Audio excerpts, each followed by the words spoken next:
Boa tarde, gente. Todo mundo me escuta? Bem? Então tá jóia. Hoje a gente vai conversar um pouquinho. Tem gente que já me ouviu falar sobre isso, né? Mas eu nunca consigo falar igual. Então é bom demais, né? Sobre depressão. Há um preconceito muito grande da sociedade em relação à depressão.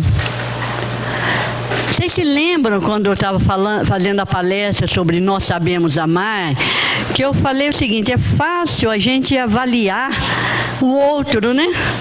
A gente jogar sentimentos, jogar intenções no outro. Nós não conhecemos nem a nós próprios, como que nós vamos conhecer ao outro?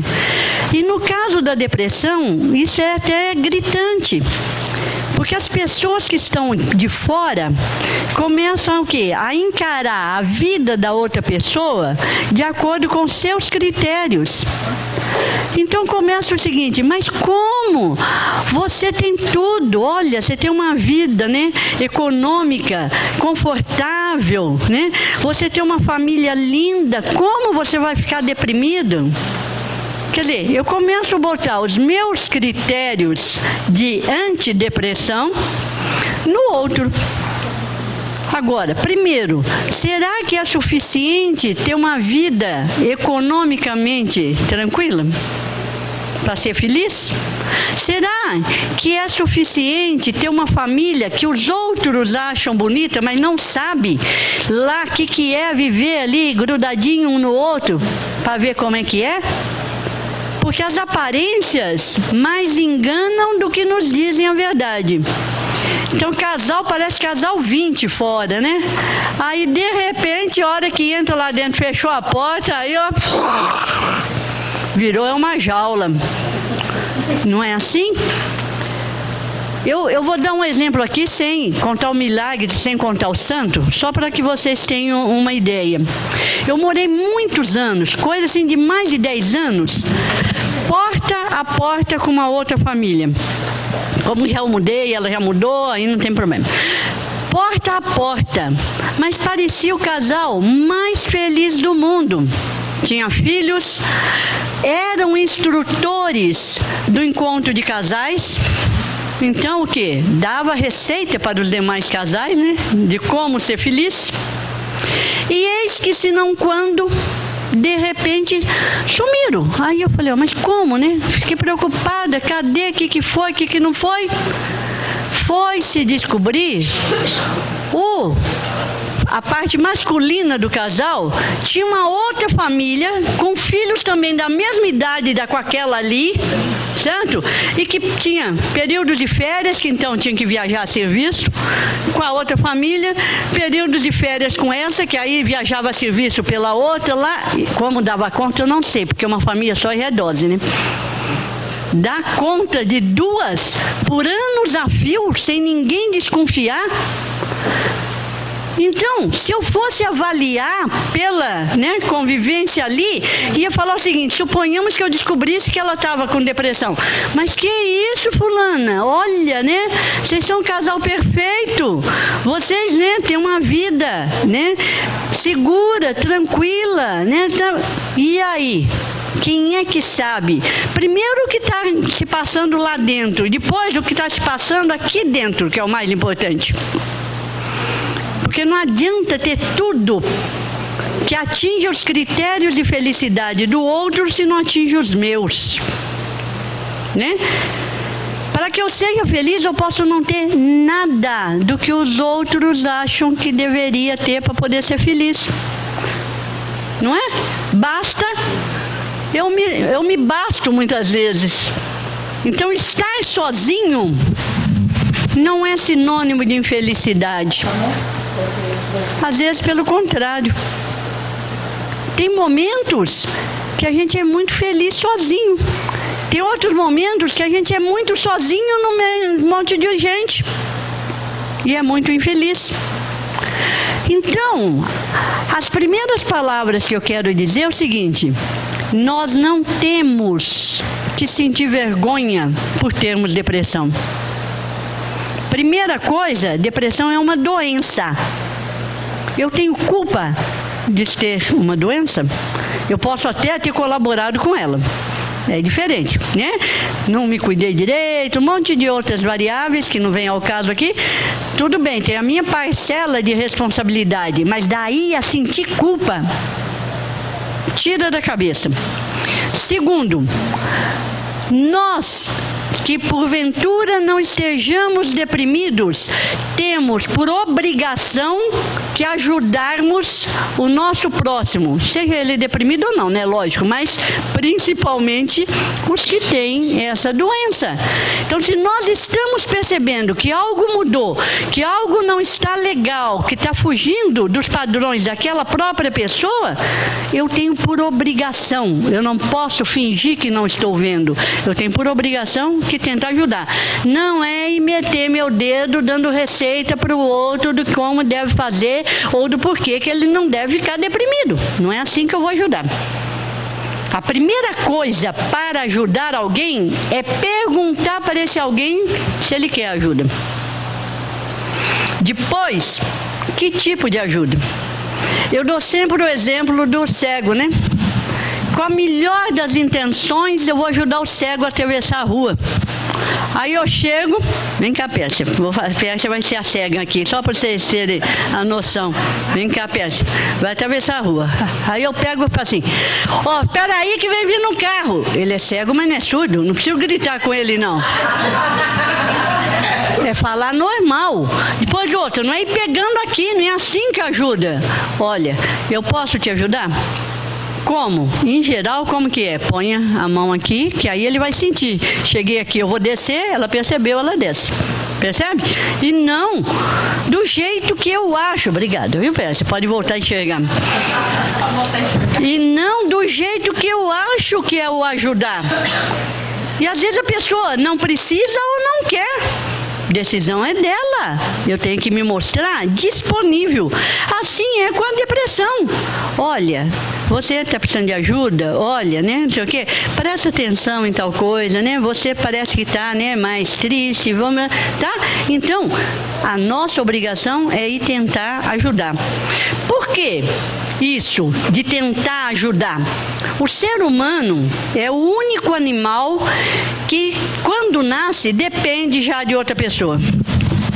Qualquer outro animal nasceu, se vira e vai sobreviver.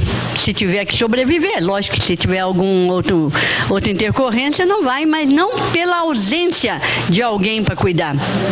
Só que depois nós vamos esquecendo disso daí. Nós vamos empinando o nariz e achando que somos autossuficientes, que não precisamos de mais ninguém. Até o momento que o quê? Levamos uma rasteira da vida. Levamos uma chacoalhada. Aí é que vem as dificuldades. Por quê? Eu preciso reconstruir o meu relacionamento. Mas se eu não construir, tem como reconstruir? Não. Para eu reconstruir, para eu reformar, tem que ter o evento. Tem que ter esse relacionamento. Tem que ter essa casa. Senão, como que eu vou reformar minha casa se não tem casa? E às vezes não dá mais para reconstruir. Por quê? Porque para reconstruir um relacionamento precisa que o outro lado também queira, esteja disposto. E eu estou pensando do meu lado e o lado do outro, que a água passou embaixo da ponte, minha filha. E aí? Como é que fica? Não é? Então, nós temos que abaixar o nosso nariz e ver que nós precisamos do outro sempre. Ninguém é nada sozinho. Aquela história do homem das cavernas, são raros que vivem e o quê? Eu posso considerar como humano, efetivamente, porque uma das características do humano é a sua capacidade de relacionamento social. Se ele não se relaciona, se ele não dá conta, será que eu posso considerá-lo como humano ou simplesmente como ser vivo? Porque ser vivo somos todos, seres humanos somos poucos, né? Quer dizer, como que fica a história, ok? Então, nós estamos aqui, todos somos necessitados, de alguma forma. O que acontece é que uns conseguem disfarçar mais. Vestem uma máscara, né? E o quê? E viram atores. Passam a desempenhar diariamente esse papel. E aí se perde. Aí se eu vivo numa máscara, cadê a Valda mesmo? Só Deus sabe, nem eu dou conta mais. Porque é igual a pessoa que mente demais. No fim, ela própria começa a acreditar nas mentiras. Ela não sabe mais o que é mentira e o que é verdade. Então, a máscara é a mesma coisa. É importante? Máscara? Sim, é um mecanismo de defesa. Mas eu tenho que ter consciência que estou usando a máscara e usar o quê? Com regramento. Na hora que eu sei que o baque vai ser muito grande, tudo bem, eu boto a máscara. Até para me proteger. Mas não é viver de máscara. Certo? Então, somos todos necessitados, de alguma forma. E estamos aqui, e em qualquer outra situação pode acontecer, para nos ajudarmos. Isso vai ser fundamental lá no videozinho, no final da palestra, que eu vou passar para vocês. E que eu vou ter uma coadjuvante aqui, uma ajudante, ó, que já assistiu o vídeo e cantou comigo, vai cantar comigo. Não vou embora que eu não vou cantar de verdade, não. É só de mentirinha, viu? Tá? Não vou embora, não. Fica aí. Não vou cantar de verdade, é só de mentirinha, tá ok? Então vamos ver. Que doença é essa? Depressão. É tão grave, vocês se lembram da palestra do Lawrence, né? Que falava o quê? A depressão é a principal causa, né, de suicídio. Mas a doença do século. E a tendência é piorar. Por conta do quê? De várias contingências que nós vamos tentar identificar as principais. Então, olha só. É a segunda doença mental mais prevalente no mundo, ficando atrás apenas da ansiedade, que é um dos temas de uma das próximas palestras, a ansiedade. E afeta de 2 a 19% da população mundial. Então, tem regiões que essa incidência é maior, tem regiões que é menor. Em função do quê? Por exemplo, da própria pressão. No Japão, é a principal causa de suicídio dos adolescentes. Por quê? A pressão é tão grande em termos de ter sucesso profissional, que aí os jovens estão se matando, entrando em depressão e se matando. Já tem outras regiões que o quê? A liberdade é maior, a aceitação das individualidades é maior, então aí não se deprime tanto, não se mata tanto, não é? É responsável por 30% das consultas em qualquer especialidade médica. Por que isso? Porque a depressão em si é difícil de ser diagnosticada. Ela é camuflada de 1000 formas. Ela é muito somatizada. Então, ela aparece das mais diferentes formas. Então, aí eu começo a buscar os especialistas para aqueles sintomas que eu estou sentindo. E que fazem parte, às vezes, no seu conjunto, o quê? De uma síndrome chamada depressão. Então, são vários sintomas que se unem como parte dessa depressão, certo? Então, eu fico correndo. Aí, começo a sentir dor demais na coluna, aí eu vou no ortopedista, eu vou lá no Lawrence. Aí, ele saca logo que a depressão, ele é sick. Né, Lawrence? Brincadeira. Aí, de repente, eu começo o quê? Nossa, não consigo dormir de noite. Aí eu vou buscar um neurologista, um psiquiatra, porque eu não consigo dormir mais. Eu sempre dormi muito bem, não consigo. Eu não consigo prestar atenção mais. Aí eu vou buscar um psicopedagogo ou um psicólogo, né? Ou eu tô o quê? Sei lá, nada me satisfaz. Tudo. Olha, eu penso, agora eu vou conseguir tal coisa e vou ficar satisfeita. Nada, consigo. E nada mudou na minha vida. Aí eu vou buscar os recursos. E no fundo, a base, o alicerce é a depressão. Ah, mas eu não consigo sair da depressão sozinho? Não. Se chegou a desencadear a depressão, não sai sozinho. Tem que buscar ajuda. Eu posso sozinha evitar entrar em depressão. Mas no momento em que já entrei como falar assim, na ladeira, aí eu tenho que buscar ajuda, porque senão eu vou deslizando até chegar lá embaixo. E é lógico, quando eu falo em ajuda, eu não estou falando em o outro fazer o que eu deveria fazer. Não é isso. É ajuda. Porque às vezes na escola tem isso, né? A mãe, eu ajudo no dever de casa. Ela faz fraquinho e o filho passa por cima. Não, isso não foi ajuda, não. Está fazendo né? Então a ajuda é quando você efetivamente apoia, dá ajuda, certo? O comando continua sendo nosso. O que eu sou, nós já vimos aqui, o Fernando que falou sobre pensamento, por exemplo, disse, eu sou o que eu penso. Então, meu quadro mental é que determina o que eu sou. Com que óculos eu olho a vida? Se eu colocar um óculos marrom, não tem jeito de eu ver a vida azul. Eu vou ver a realidade que cor? Mais claro, mais escuro, mais marrom. Se eu coloco um óculos azul, não tem jeito de eu ver marrom. Percebe? E quem coloca o óculos? Sou eu, com as minhas vivências, com a minha vontade, com a minha determinação. Na hora difícil, fala, não vou botar esse óculos. Joga fora, pega outro. É esse outro que eu vou botar. Porque toda situação tem coisa boa e tem coisa ruim. Nada é tudo tão ruim que não pode piorar, né? Que se pode piorar porque tinha coisa boa. E nada é tão bom que não possa melhorar. Então, se pode melhorar é porque ainda tinha coisa ruim. Lembra na história lá do amor, da luz e da sombra, que o Jung fala? Né? Então eu tenho que tentar o quê? Apagar as minhas sombras, me fazendo luz, né? Melhorando as minhas qualidades, né? A mesma coisa em termos do ver a vida. Eu tenho que começar o quê? Diminuir essa cor ruim da vida, fazendo coisa boa em mim. Então, pensando coisa boa. Ninguém assovia e chupa cana ao mesmo tempo. Consegue? Nunca vi nem programa de televisão. Então, se eu começo a pensar numa coisa boa, vou pegar uma rosa.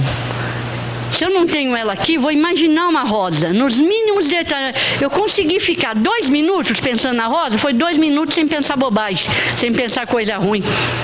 Aí depois eu vou tentar 3 minutos. E assim eu vou. Fazer o incompatível com. Tá?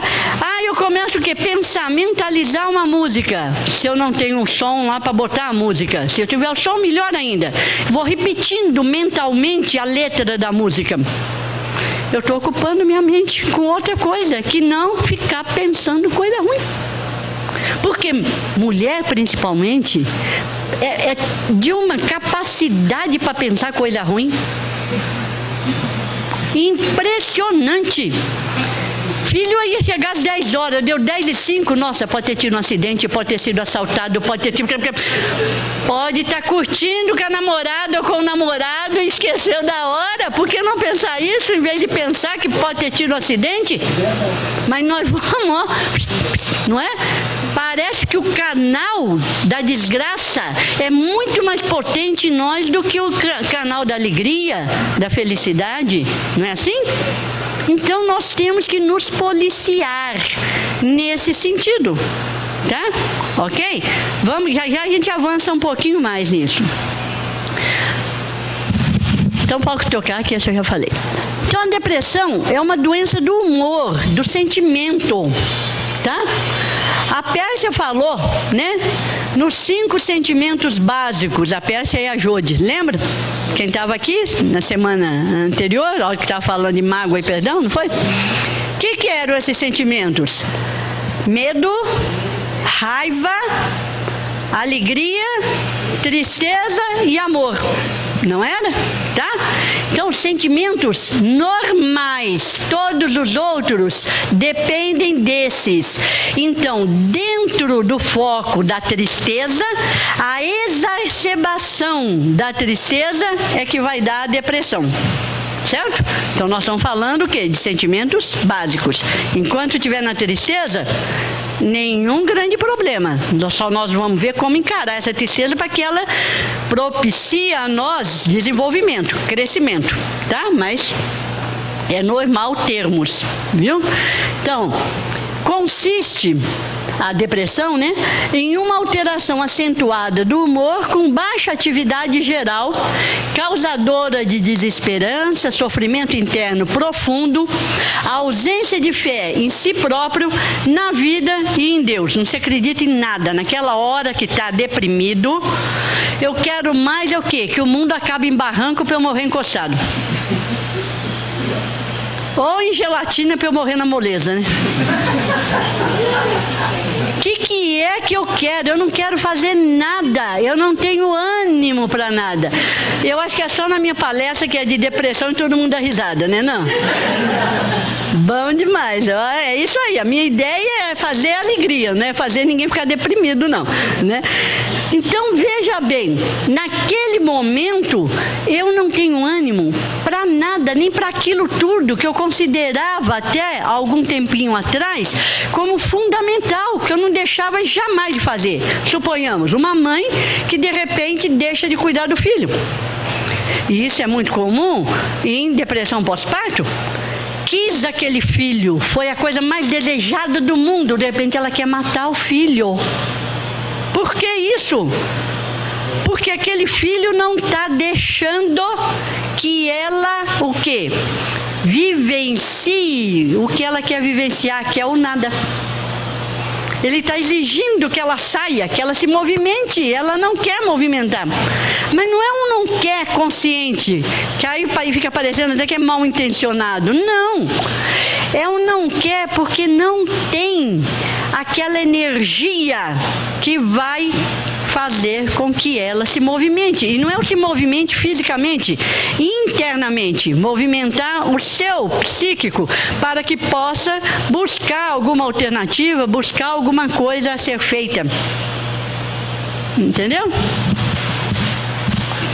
Pesquisas recentes indicam que 1 entre 4 mulheres e 1 entre 8 homens terão pelo menos um episódio de depressão durante a vida. Os homens são mais cuca fresca, minha mãe sabe, né? Mas, não vão me bater, os homens que estão aqui. Brincadeira, mas é uma tendência da mulher a ficar remoendo, né? A ficar mais preocupada, mais, né? Tá? Então isso daí, mas se isolar mais quando fica deprimido, né? Cerca de 3 a 5% dos adolescentes apresentam depressão. E, como eu disse, dependendo da região, até mais do que isso, levando então ao suicídio, né? E não é porque, como o Laurence disse, não é porque a pessoa fala que está com vontade, que vai se matar, que ela não vai. Cão que ladra não morde? Morde sim, quietinho, sem rosnar. Então, tem que ficar atento, porque teve uma tentativa, a chance de ter a segunda é muito grande, tá? Quais são os aspectos que, em geral, causam depressão, então? Aspectos genéticos. Lógico que existe uma predisposição. Às vezes você tem famílias inteiras que pai, avô, filho, vai ficando deprimido. Mas predisposição não é igual a determinação. Nós já vimos aqui também que o quê? Que o ambiente, de modo geral, e o quadro mental, de modo específico, podem alterar a genética. Quem se interessar mais por esse assunto, entre na internet Epigenética, que vai mostrar as pesquisas científicas que demonstram que o seu quadro mental, o seu ambiente pode alterar a sua genética. Então não é porque eu tenho genética do Alzheimer, já tem 4 lá em casa, estou esperando a minha vez. que eu vou ter. Por quê? Eu vou fazer a minha parte para tentar não ter. Se eu tiver que ter, vou ter, mas curtir a vida até lá, adoidado. E não posso com medo de que algo lá vai me acontecer, eu já começar a me entregar para ele hoje. Então, com medo, né? Não vou adiantar muito não, que vem a palestra aí de envelhecimento e finitude, mas com medo de morrer, eu começo a me matar já hoje, porque aí eu começo a não viver mais. Uai! Não é assim? É assim que o nosso raciocínio funciona, infelizmente, não é? Sociais. A cada dia a pressão para o ter é tão grande que aí nós estamos esquecendo o ser. E aí nós começamos a criar fórmulas mágicas para uma felicidade que ninguém sabe o que é. Cada um tem uma fórmula para a felicidade e começa a querer enquadrar o outro, né, nessa forma. A gente viu também ao falar do amor, o quê? Que eu amo por expectativa, porque eu crio um protótipo e aí se adequou, nossa, nós somos amigas até, né? Até o quê? Até você conta esse meu protótipo depois, né? Aí o bicho já pega. Não é assim? Quer dizer, então, o que é isso? A pressão social é tão grande que você tem que se dar bem na vida, que você tem que ter um status, que você vai, de repente, você perde isso tudo. E se você não deprimiu no processo, você vai deprimir aí, naquela hora. Porque aí você perde e você só tinha um foco.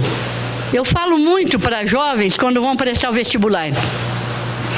É fundamental ter uma profissão, tem que estudar para valer, mas nada na vida pode ser único. Essa não pode ser a única preocupação. Por quê? Racha de estudar, abandona tudo e vai estudar para o vestibular. Aí não passa no vestibular, aí pronto, babau, caiu o chão. E vai fazer o que da vida? Porque não tem mais nada. Até vir um outro vestibular e aí vai. Tem gente que presta 10 anos seguidos e não passa. Por quê? Vai ficando cada vez mais difícil. Porque vai perdendo a autoconfiança. Vai perdendo a fé de que vai passar. E começa, inclusive, o seguinte: ficar mais sensível à pressão externa. No momento em que vem alguém e fala o seguinte: ah, mas por que, Pérsia? Você tem que fazer esse curso mesmo? Por que você não pensa em outro? Olha, até ela percebeu que eu não sou capaz, que eu não dou conta. Não encara como? Será que eu não estou, né, batendo numa tecla que nem é para minha felicidade mesmo? Não, não encara dessa forma. Encara daquele modo que já está se encarando, como alguém que não dá conta. E aí vai virando uma bola de neve. Então, na vida, nós não podemos ter um alvo só. Nós temos que ter o quê? Cartas da manga. Não é? Eu tenho que ser feliz, aprender a ser feliz sozinha, porque aí, no momento em que eu tiver outra pessoa, vai ser duplamente feliz. Porque senão não adianta ter 200, que eu não vou ser feliz.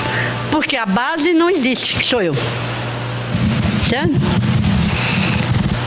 Bioquímicas e hormonais, vou botar no mesmo bloco aqui. Por exemplo, o da gravidez, né? Há uma alteração hormonal tão acentuada que aí o quê? A depressão é causada por essa alteração e acaba, né, se não cuidada, desencadeando consequências desastrosas. Psicológicas. Lembra de eu ter falado aqui? Não adianta eu ficar fazendo plástica.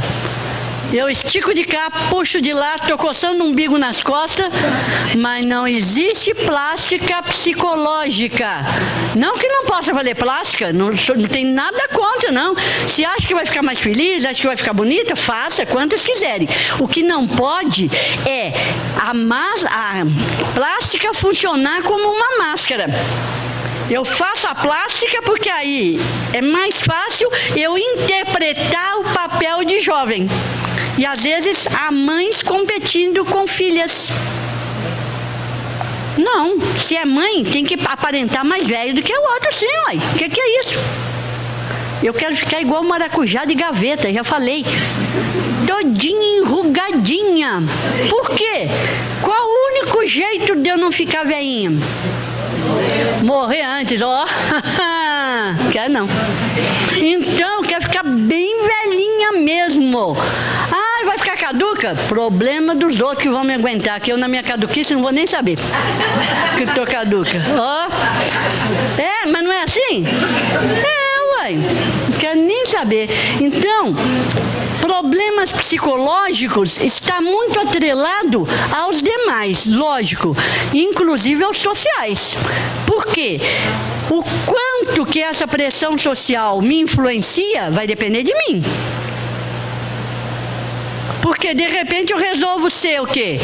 O destoante da família e vou sair para o outro lado, seja bom na avaliação da família ou ruim, mas eu tomo o meu rumo. Então, eu é que vou determinar. Lembra da história? Ninguém me magoa. Eu me sinto ou não magoado. Não é? A gente discutiu bem isso daqui. Moral. Hoje, por exemplo, a nossa geração, se bobear, entra em depressão. Porque moralmente, se eu for aplicar o meu critério de como eu fui educada, dos princípios morais, eu vou entrar em depressão porque não vai atingir ninguém, vai atingir. Então, qual é a alternativa? Eu tenho que ser um pouco flexível, não no princípio moral, mas no que representa esse princípio. Não precisa ser tão detalhista assim. Se antes tinha que chegar no avô e pedir benção, e tinha que ficar sentado e passando brigadeiro na minha frente, eu salivando, e não podia nem pensar. Se eu olhasse para o meu pai ou minha mãe, para ver, não precisava nem, o jeito de me olhar eu sabia se eu podia pegar mais um ou não. Senão eu ia com as lombrigas, mas não pegava. Precisa esse exagero? Não precisa, mas o princípio moral, ele permanece. Então eu tenho que ser o quê? Mais flexível em termos do que representa esse princípio, mas não abrir mão dos meus princípios, porque se cada um abrir mão dos seus princípios, nós ficaremos sem princípios. Porque qual vai ser o mais forte? Aí nós vamos ter guerra para ver qual é o princípio mais forte. Já estão se matando em nome de Deus? E aonde que Deus fala que é para um matar o outro? Não é em lugar nenhum. Espirituais. No caso da depressão, a característica principal, né, aquele fator mesmo de ordem espiritual, é a falta de significado, de interesse pela vida. Nós precisamos ter sonhos. Agora, esses sonhos, eles são baseados em quê? No sentido que a vida tem para mim.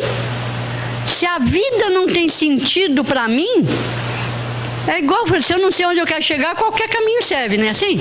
É a mesma coisa. Se a vida não tem sentido para mim, para que eu vou cuidar dela?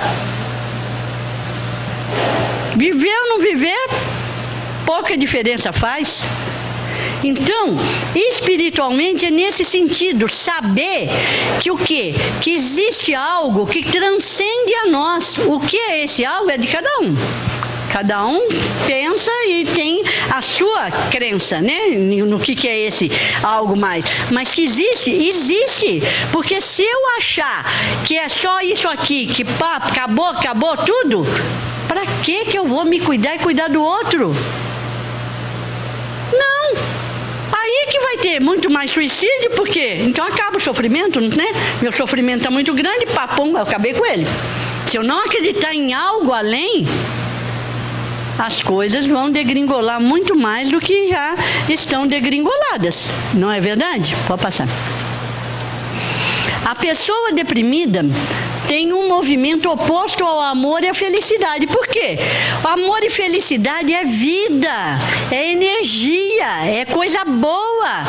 E quem está deprimido não está vendo nada de bom em lugar nenhum, lembra? Perdeu a fé em si, na vida, em Deus. O que está vendo de bom nesse mundo? Nada. Então está no sentido oposto, está na contramão. ela entra em antítese, que é exatamente a contramão, do movimento natural da vida, do exercício do amor e da busca da felicidade. Porque ser feliz, você pode até o quê? Ficar ilusoriamente achando que um dia você vai encontrar o pote da felicidade. Não. Felicidade são momentos e tem que ser o caminho. Não existe um caminho para a felicidade. A felicidade tem que ser o caminho. No caminho, você conseguindo identificar coisas que te levam à felicidade, que você fica alegre. Porque a nossa vida, ó... Então, você está no auge da felicidade. Pode preparar, minha filha, segura aí, freio de mão, porque vai descer. Aí, de repente, também não desespera não, porque você vai subir de novo. E é assim, como é a natureza. As folhas caem, ficou tudo triste, ruim? Não! Abriu a possibilidade para novas folhas, novas possibilidades para essa planta, não é? Também nós somos assim, tá? Então, o cultivo sistemático dos sentimentos negativos, como a rebeldia, o negativismo, o orgulho, o egoísmo, a menos-valia, nossa, não valo nada, né? A baixa autoestima, etc., produzirão um desalinhamento e inibição das energias nos chakras. Isso a Ana, por exemplo, fala mais do que ninguém. A Tiana, que está lá no fundo, né? A Ana não está aqui, a Tiana está lá, fala muito bem essa questão das energias nos chakras, né? Eu não posso desequilibrar. Né? Eu tenho que o quê? Propiciar que cada chakra entre no seu melhor momento de harmonia, de movimento, para que eu tenha o quê? Uma harmonia geral. Porque se um tiver desconectado ou desregulado, vamos usar um termo aqui meio, pronto, já vai bagunçar todos os demais, né? A depressão, então, possui 3 vertentes. Tá? Uma, a tristeza, que é a base, né?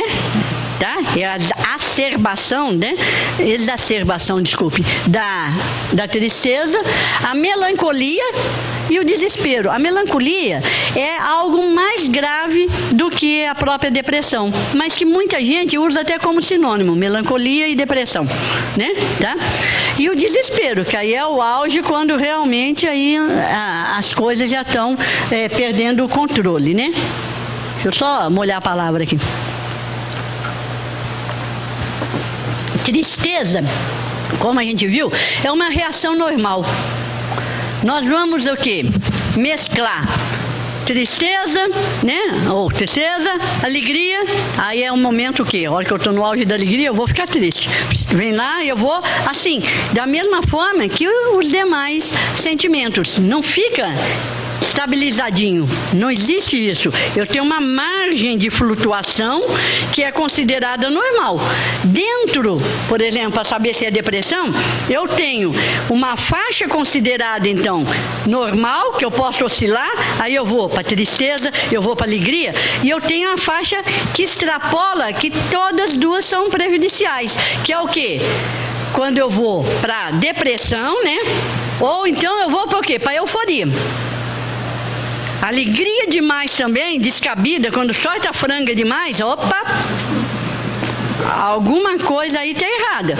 E da mesma forma que se eu subir igual um foguete, a tendência é o quê? Cair como um foguete. Porque quanto mais alto tiver, vai ser o quê? Mais pesado. E a tendência é descer, até fisicamente falando, não é?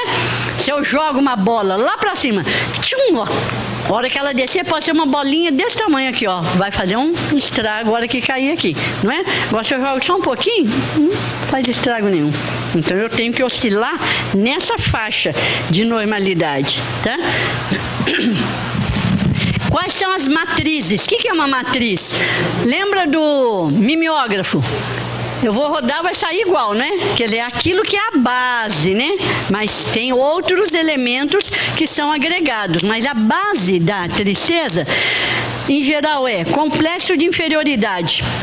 Lembra que quando eu vou investir no meu autoconhecimento, eu, em geral, o faço por comparação? Que ninguém dá conta de se comparar consigo mesmo, mas vai comparar com alguém? Então, esse complexo de inferioridade é sempre nessa comparação. Eu sou inferior a quem? Em quê? Será que eu preciso me comparar com alguém? Porque se eu for comparar comigo mesmo, dificilmente eu vou ter complexo de inferioridade. Porque quer queira, quer não, mais ou menos todo dia a gente cresce, a gente progride. Então não tem porquê eu me sentir inferior. Eu estou melhor do que ontem. Né? Mas o problema é que eu não me comparo comigo mesmo. Eu comparo com os outros.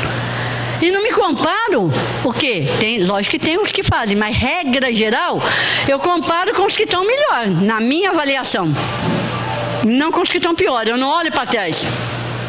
Eu só quero ver os que estão na frente, na minha avaliação, de novo eu estou falando. Que a gente nem se conhece, quanto mais conhecer o outro. Será que o outro está na frente mesmo? Ou está na frente porque está fugindo de alguma coisa, né? E nós estamos para trás porque a gente não tem que fugir de nada. Ó, tudo é o óculos. Passou um correndo, eu posso pensar o seguinte, eu vou correr também, é coisa boa. Ou então eu falo, você é doido, vem vindo ladrão aí, eu vou esconder. Qual é o óculos que eu ponho para ver o mesmo evento, o mesmo episódio? Depende de mim, né? Baixa autoestima. Então, ó, tudo relacionado. Fracasso. Fracasso é o quê? É a perspectiva de quem está dentro desse quadro aí. Acha que vai ter sucesso? Não. Ixi, então agora também... Eu contei da outra vez, vou contar de novo a piadinha do pessimista e do otimista, né? 2 irmãos gêmeos, no dia do aniversário, ganharam os presentes. Aí um extremamente otimista, o outro extremamente pessimista. Aí vem o pessimista com uma bicicleta e fala assim, também, olha, ganhei uma bicicleta, agora eu corro o risco de ser atropelado. Se eu carregar minha namorada, ela pode cair, se ralar toda, não sei o quê. Quando ele está queixando pro outro, passa o otimista com uma bacia de esterco e fala assim, vocês viram meu cavalo por aí? Ele ganhou uma bacia de esterco, mas está procurando o cavalo. Esse é o otimista. O pessimista ganhou uma bicicleta, mas está achando que vai acontecer acidente com a bicicleta. Percebe? É o nosso quadro mental. Então, não vai pensar em sucesso, vai pensar em fracasso. Velhice. Aí começa a pensar, né? Tem um estigma da velhice, que nós vamos falar lá na outra palestra. Aí, dentre as coisas ruins que eu penso, é que eu vou ficar velho. Não pensa que é um privilégio ficar velho. Que tomara a Deus que fique velho. Né? Não, pensa, não, eu vou ficar velho. E aí eu começo a sofrer porque vai ficar velho. Começa a sofrer com os pés de galinha, porque hoje nem se come pé de galinha mais, né? Antigamente, quando eu comia carne ainda, eu adorava o pé de galinha. Separava os ossinhos, tudinho, não sobrava nada ali assim. Agora não como carne mais, nem se come pé de galinha. Aí começa a ficar preocupado com os pés de galinha. Não importa se é de galinha, de ganso, o que é, gente? Quer dizer, o ficar velho não é coisa ruim. E muda os critérios. Quando eu tinha 20 anos, muito provavelmente eu achasse que 67 anos, vixe Maria, já viveu muito, se morrer não faz falta, né? Hoje eu estou na flor da idade. Estou na flor da idade com 67. Tem uma velhinha no asilo que eu visito, está com 103. Aí ela falou assim, eu cheguei lá sexta-feira à tarde, falei, e aí, como é que a senhora está? Eu falei assim, estou ruim do reumatismo. Eu falei, eu sei, o que a senhora tem? Ela, o que é? Eu falei, a senhora está ficando velha. Ela, consciente, lúcida, 103 anos, quero chegar lá. Não é? Então, os critérios mudam de acordo, né? Porque você vai mudando o óculos com a idade também, né? Pega um menino de 10 anos, nossa, mas tá velha, né? Fala que ele tá velha, com 50 anos tá velha, né? E aí... Depois quando ele tem que fazer exame, nossa, já pensa em mil coisas. Isto. Olha lá. Tem que fazer exame. Como é que fica, não é? Aí... Então, a tristeza, sendo emoção natural, ela deve ser vivida. Ela deve ser o quê? Acolhida. Para quê? Porque se eu não identificar, se eu fugir dela, eu não vou entender, e aí eu não vou conseguir o quê? Vencê-la. Não vou conseguir aproveitar como um momento de desenvolvimento, como um momento de avanço. Então eu tenho que pensar sobre ela sim, mas não é ficar com o lápis aqui que já, ó, ele fura e cai lá embaixo. É pensar sobre o suficiente para que eu movimente, né, o meu interior e saia dela e avance, tá? Fazendo parte, então, né, o quê? A autossuperação, autodescobrimento, autodomínio, para que eu possa evoluir. No entanto, isso de uma certa forma está repetindo. Vai acontecer aquilo que eu já falei, ó. Eu vou para a tristeza, é um momento que vai subir, vou ficar alegre. Mas tá lá, ultra alegre, pode preparar. Não é que aí você começa a ficar triste antes da hora, não. Mas você tem que se preparar, porque vai descer e vai ficar triste. E aí nós vamos indo. É assim que nós vamos tocando a vida. Então, acontece a tristeza e a depressão, sobretudo, naqueles indivíduos que se auto-isolam ou que silenciam.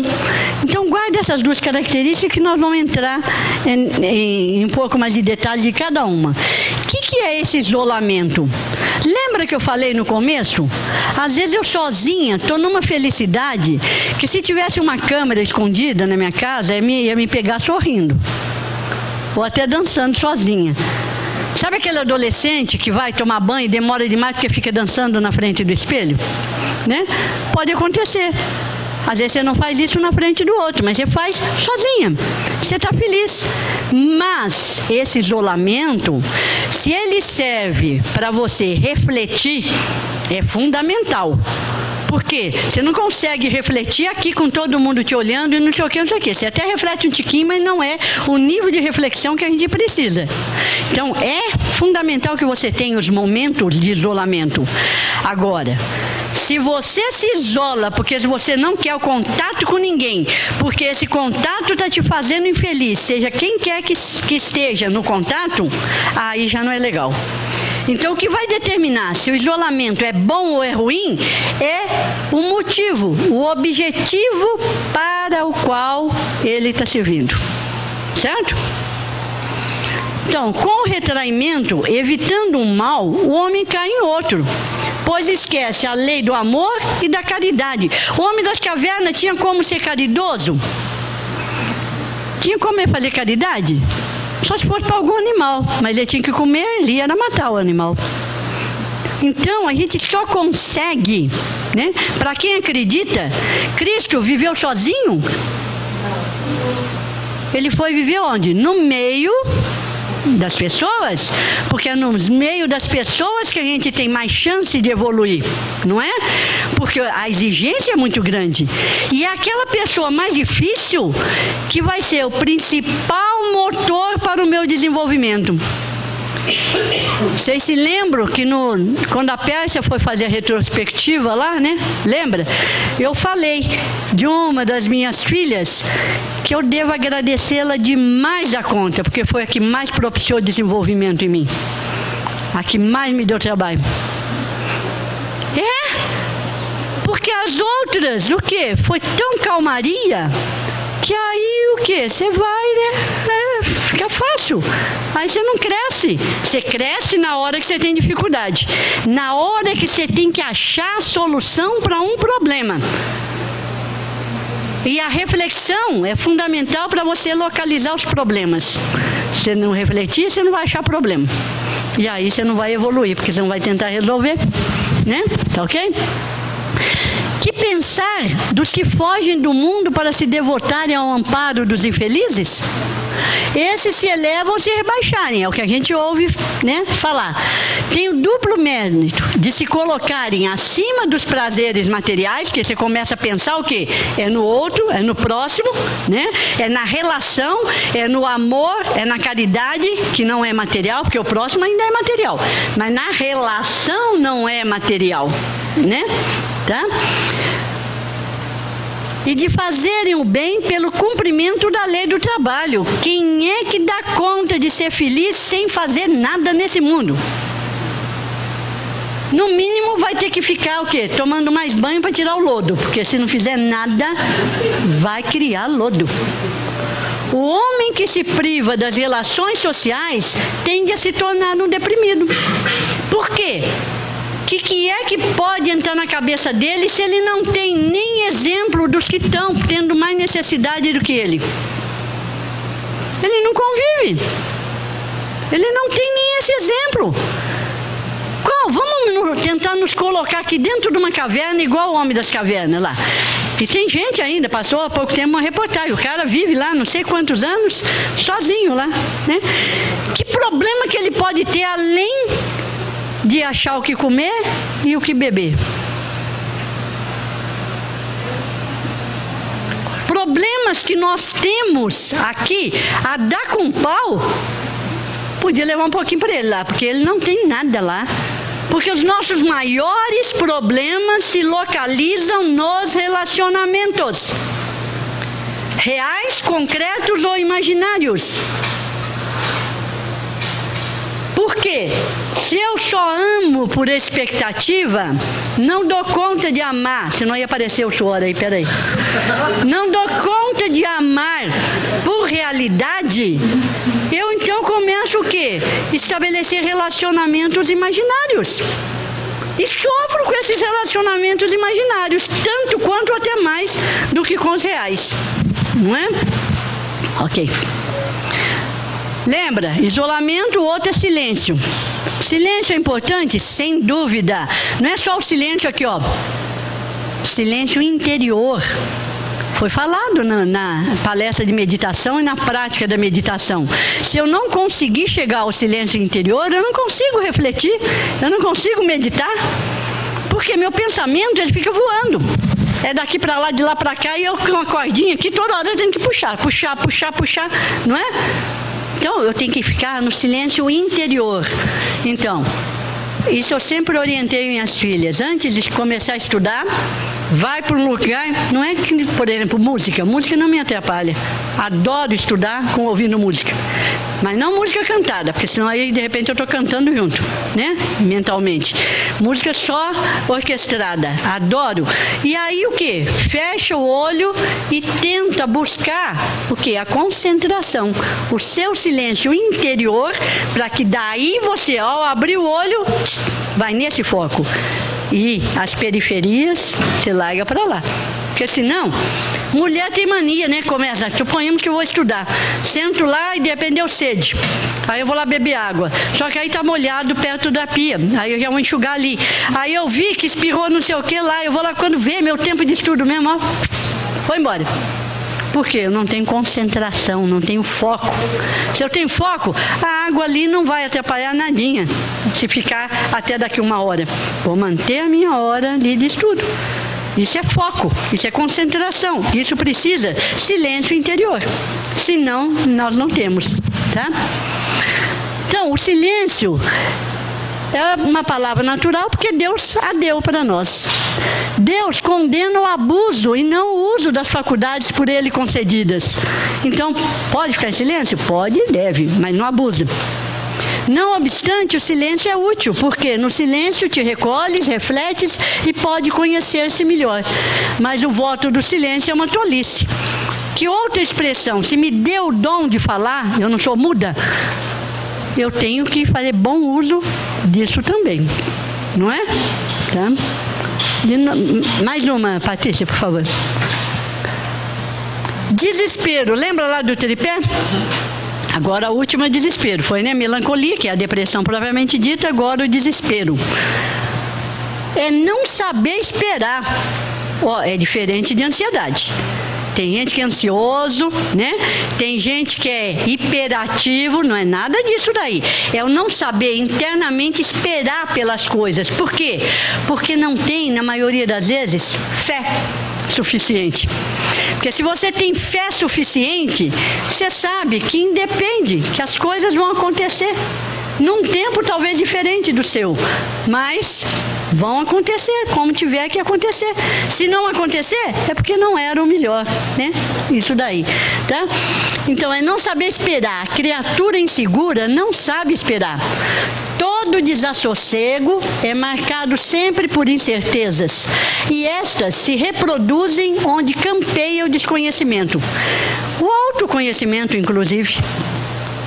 Aí vive e fala assim, calma, mas eu tô calma. Tô falando que eu tô calma. Não se conhece. né? Quer dizer, desconhecimento fora de si e de si própria, né? O caminho do não saber para o saber é áspero e reclama paz interior. Então, para que você alcance essa paz interior, é um longo caminho e o quê? Áspero mesmo, para você poder o quê? Relevar um monte de coisa, perdoar um monte de coisa, se auto-perdoar, ser indulgente, né, com o próximo, ter mais paciência, né? Tudo isso daí, ó, tem muito mais coisa. Citei 5 aqui porque a mão não cabe mais, né? Tudo isso daí é fácil? Não, de falar é fácil. De dar receita para o outro é fácil. Agora, de aplicar em si próprio é muito custoso, gente, né? Sua trajetória alterna sempre o quê? Alegrias e tristezas, sucessos e fracassos, conquistas e perdas. Ah, eu perdoei e ele fez tudo de novo. É um risco que se corre. E eu vou tentar de novo perdoar. Você entendeu? Quer perdoar quantas vezes? 7 vezes? Não, 70 vezes 7 vezes. Mentes desavisadas diante de tristezas, fracassos e perdas se atordoam, e para elas o barco da esperança costuma navegar sem rumo, ao sabor de ondas revoltas. Vai sem rumo igual uma tempestade. E aí depois, o que? Agrega a esse distúrbio, esse desespero que estava, mais um que é o quê? Porque com certeza, nesse desespero, atropelou muita coisa, atropelou muita gente, e aí vai agregar uma culpa por ter feito bobagem. E a bobagem foi feita porque já estava desesperado. Então, ó, tá? Lembra daquele antídoto que foi falado aqui contra a raiva? Não me lembro se foi o Lawrence ou o Fernando. Eu vou agregar algumas coisinhas aqui. Na hora que te dá aquela raiva, você enche a boca d'água e deita. 10 minutos. Depois você engole e levanta. Por pior que seja a reação, você não vai bater no outro, porque deitado você não bate em ninguém, e nem vai xingar, porque com a boca cheia d'água você engolir. Pronto, já é um bom antídoto para você não ter mais tanta coisa do que se arrepender depois. Porque em geral a gente não arrepende. A gente fala coisa e faz coisa que depois arrepende. Eu acho que eu vou ultrapassar a PS hoje. Vamos lá. Então, quais são as conjunturas suscetíveis de levar a situações de desesperança? Nós não podemos perder a esperança jamais. Esperança e sonho está ali, ó. Se nós não tivermos esperança e sonho, nós já estamos nos matando, tá? Por exemplo, perda da juventude, perda do status social, perda do status econômico, perda da saúde, perda de pessoas e entes queridos. Quais são os principais sinais de depressão? Aparência triste e abatida. Então lembra da outra vez eu falei, o cara está deprimido, não quer fazer nada, não quer sair para procurar emprego, mas liga a televisão e racha de dar risada dos humoristas. Ó, não vou nem falar o que é, mas depressão não é.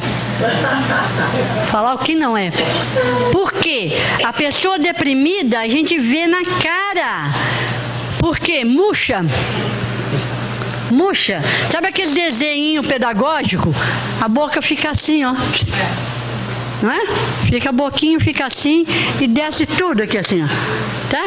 Já os alegrinhos o quê? O zóio regala, né? Não é? E a boca também, né? Sobe pelo menos um tico. Então, aparência triste e abatida, movimentos lentos e pouca fala, até para andar. É devagar, quase parando, ó. Redução do interesse e prazer por atividades novas. E às vezes até por atividades que estava acostumado e gostava. Culpa excessiva. A gente se culpa por tudo, não é? Tem aquela música do Renato Russo, né?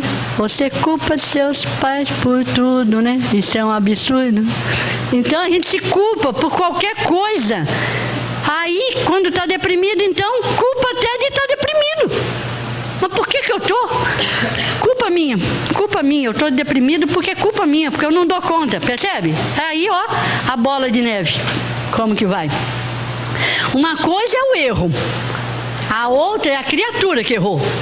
Então, o erro a gente corrige, o outro a gente perdoa sempre, mesmo que esse outro seja eu própria. Tá? Então, a indulgência conosco mesmo é antídoto contra a depressão. Se eu me encaro, me conheço o suficiente saber que eu erro demais a conta e me perdoo, não vou ficar deprimido. Porque uma das causas da depressão é a surpresa. Eu me acho tão perfeita e de repente eu me achava tão sabido, ganhava dinheiro tão fácil e de repente perdi tudo. E aí, que sabido era esse? Lembra do único foco? Do vestibular, Então, era o sucesso profissional. E de repente, ó, tudo por água abaixo. E aí, o que sobra para mim? Depressão. Né? Redução da capacidade de pensar, não consegue raciocinar direito, fadiga, cansa à toa, comprometimento de atividades habituais, é o que eu falei, não é só para atividades novas, preocupação constante com doença, fica meio hipocondríaco, aí começa o quê? Não, está começando uma dor de cabeça aqui, eu vou tomar uma Neosaldina, aí toma Neosaldina, mas tem cafeína, aí não consegue dormir direito, então eu vou tomar um para dormir, aí eu tomo para dormir, aí, percebe? Ó, e vai. Dores inexplicáveis, alterações do apetite, ou come demais ou não come nada. Redução do interesse sexual, somatizações, o que é isso? São doenças outras que começam a botar na cabeça. E com sintomas, lembra que eu falei que é um conjunto de sintomas? Né? Afastamento social. Então, não, ninguém merece conviver com uma pessoa triste, então não vou conviver com ninguém, vou me isolar e que danou mesmo. Porque aí você está perdendo a chance até de que alguém possa te oferecer para te ajudar, porque nem está te vendo. Crises de choro, comportamentos suicidas, nós já falamos sobre isso. Alterações do sono, ou dorme demais o tempo todo ou não dorme. E às vezes procura o cardiologista porque começa o quê? Uma dor no peito é uma angústia. Não é dor física do peito que possa ser algo relacionado ao coração. É dor psíquica. Aí é sofrimento, não é dor. Por quê? Existe uma diferença. A dor física não tem necessariamente que levar ao sofrimento. Dou sempre o exemplo do parto. Se você quis o filho, dói pra caramba ter um parto normal. Mas não dá sofrimento. É diferente de uma outra dor física que você não queria. Aí vai dar sofrimento. Mudanças. O que você deve fazer para mudar? Deixa eu ficar um pouquinho mais longe que eu enxergo melhor. Racionalizar. Vamos tentar ser mais inteligente do que somos. Veja bem, se nós vivemos num universo de ações e reações na qual somos o resultado do que pensamos e fazemos, vamos ser inteligentes, espertos, gente. Vamos começar a pensar coisa boa. Para que o resultado seja o quê? Bom. Se eu sei racionalmente que pensar coisa ruim leva a coisa ruim, eu vou pensar coisa ruim? Entendeu? Isso é racionalizar. Perdoar a si mesmo. Quem não se perdoa, nós já vimos, ainda não aprendeu a se amar. Porque um dos itens lá, lembra que eu apresentei? Quem ama, perdoa. Quem ama efetivamente, né? Perdoe ao seu semelhante. Também é uma questão de inteligência, de esperteza. Por quê? Se eu não perdoar, vai fazer mal para o outro? Vai fazer mal para mim, que vou ficar com esse rancor, com esse ódio aqui. Então eu vou ficar me martirizando para sofrer, para buscar doença? Vamos ser espertos. Vamos perdoar o outro, largo o outro para o outro. E vou cuidar de mim. Né? Ok. Não se desespere. Poucos sofrem bem, poucos compreendem que somente as provas bem suportadas podem conduzir ao reino de Deus. O desânimo é uma falta perante isso daí, para quem acredita. Bem-aventurados que têm a oportunidade de provar a sua fé, a sua firmeza, a sua perseverança e a sua submissão à vontade de Deus, porque eles terão centuplicadas as alegrias que lhes faltam na terra, e após o trabalho virá o repouso. Repouso, o quê?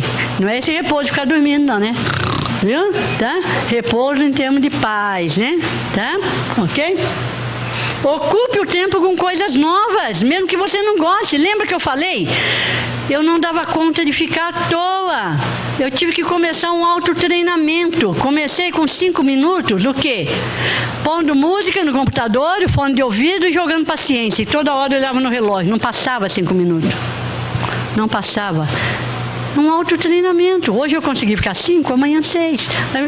E assim é, em atividade nova. Não gosta? Experimenta. Eu tenho muitos defeitos. Um deles é o quê? Não gosto de jiló, mas não sei que gosto tem um jiló. Confesso.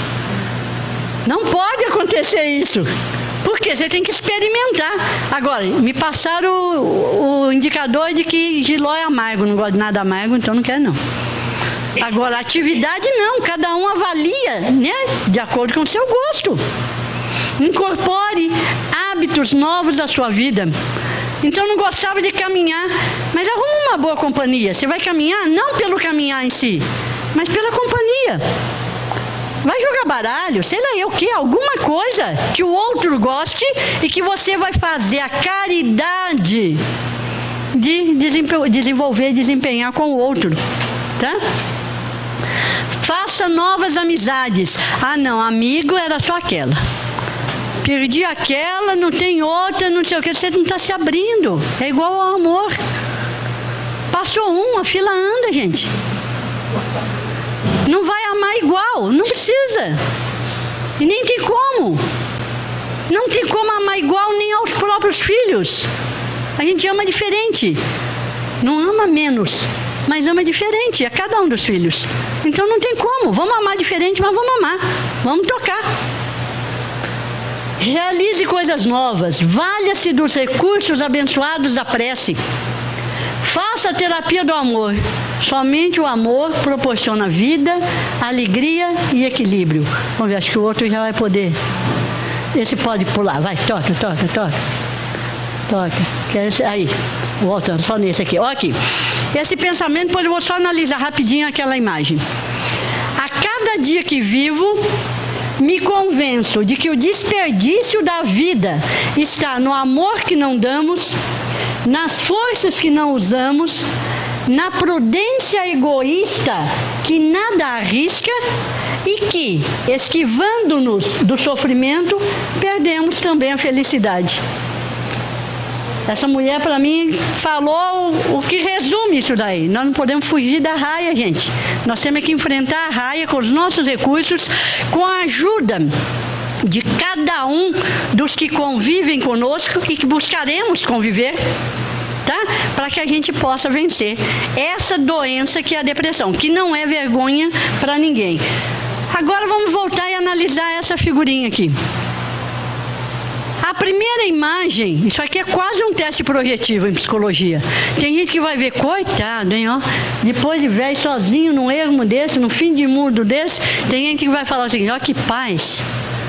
Olha ali, aquela brisa gostosa, pensando, né, só, não quer nem saber se tem peixe, nem vara de pescar, ele tem ali. Mas ele tem tudo que é preciso. Olha o remo na mão dele. Para sair daí a hora que ele quiser. É só remar, mas a hora que ele quiser, porque ele é que decide. O comando é dele. Então não adianta eu jogar a rede, eu profissional, seja psiquiatra, seja um médico que não psiquiatra, seja o psicólogo. Quem está no comando somos nós. Nós temos que pelo menos esticar a mão para pegar essa rede. Lembra do carro no atoleiro? Ai, vai no atoleiro. Consegui sair? Ótimo. Não consegui sair? Entrei em depressão, então, tá? Aí, vou buscar recurso. Vou ligar pro guincho, mas se eu não me mantiver no comando, o guincho vai jogar o carro para tudo quanto é lado. Vai puxar lá na corrente, ele vai para lá, para cá. Eu tenho que estar no comando, tá? O comando é nosso, ok? Aí agora eu vou fazer o quê? Nós vamos fazer zumba. Brincadeira. Brincadeira. Mas nós vamos cantar uma música que eu falo lá nos voluntários, eu falei que é o hino dos voluntários, ele vai passar a ser o nosso aqui também. É esse aí. Aí essa música é curtinha, facinho, cada um pode fazer o gesto que quiser, né? Mas vamos abrir as comportas dos nossos melhores sentimentos. Tá? Vamos pensar naquela pessoa que a gente gosta demais da conta. Igual o mineiro fala, né? Gosta demais da conta. Tá? Vamos abrir todos esses sentimentos e pensar o quê? Que nós estamos aqui entre amigos e vamos pensar que essa pessoa pode estar aqui conosco, não, vou me direcionar a ela ou a qualquer outro imaginário com todo esse sentimento bom que eu tenho para oferecer. E vamos repetir, porque como é curtinha, e são 3 vezes que canta, eu espero que na segunda todo mundo já esteja cantando, ok? Eu não vou me atrever, porque senão vocês vão tudo embora, mas eu vou fazer o gesto e cantar baixinho, ok? Então vamos lá.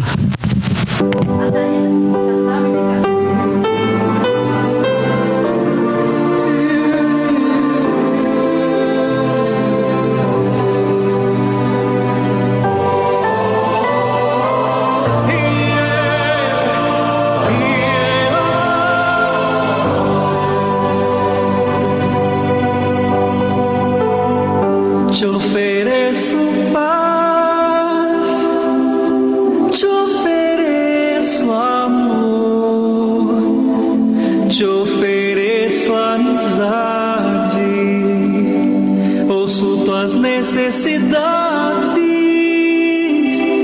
vejo tua beleza, sinto os teus sentimentos.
Alguém quer perguntar alguma coisa? Né? Depois de tudo isso. Não é? Vamos ver aqui, né?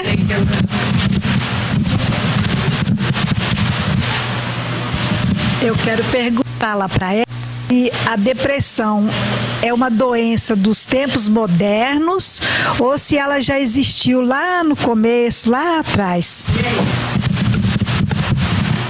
Ela existia antes de Cristo. Só que existia com o nome de melancolia. Certo? Tá? Então sempre existiu.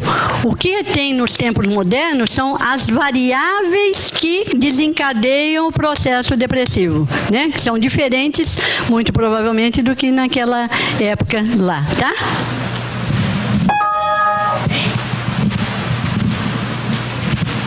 Todo mundo caixa, hein? É, ó.